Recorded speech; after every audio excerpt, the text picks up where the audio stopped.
In today's video, I'm going to teach you how to set up Trello API in N8N. By the end of this walkthrough, you'll have a working Trello connection in N8N using an API key and token created the right way through Trello's Power-Ups admin.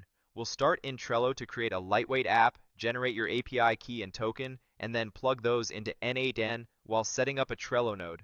I'll explain what each field is doing as we go and share a few tips so everything connects smoothly. Begin on the Trello Power-Ups admin page. This is where Trello lets you create an app record that gives you access to developer credentials. Click the option to create a new app. Give your app a clear name. Something like N8N Trello integration works well so you can identify it later if you manage multiple apps. Next, select the workspace you want associated with this app. If you're part of more than one workspace, make sure you pick the one that owns the boards you plan to automate so permissions align with your use case. Fill in the required contact details. Add a valid email address for the main contact, then add a support contact email as well. Trello asks for these, so there's a responsible point of contact for your app. Double check that the entries are accurate and professional. They show up in the app's details. If you're prompted to confirm or refocus fields like the app name during this process, revisit them briefly and ensure everything is correct. When everything looks good, create the app. Now open the API key section for your new app and generate a new API key. Confirm when prompted, and then copy the key. Treat this key like a password. Keep it private, store it securely, and don't commit it to public code repositories. You'll paste it into N8N shortly. Switch over to your N8N workspace. Open the workflow where you want to use Trello, or a new workflow if you're setting this up for the first time.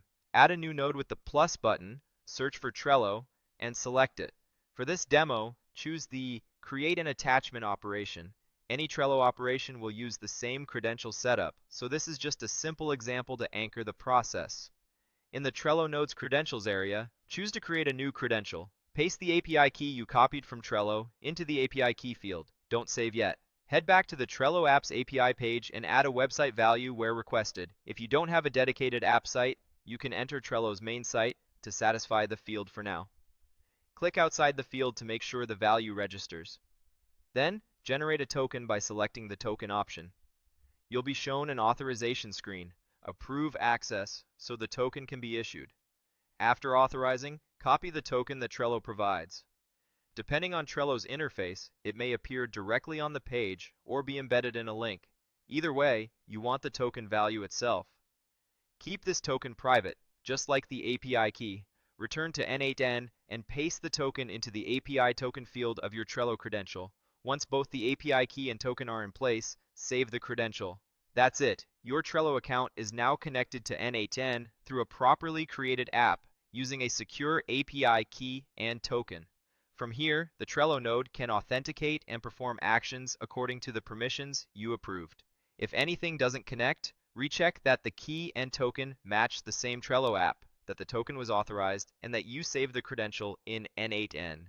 With that, you're ready to build automations that create cards, update lists, or, as in our example, add attachments to Trello cards directly from your workflows.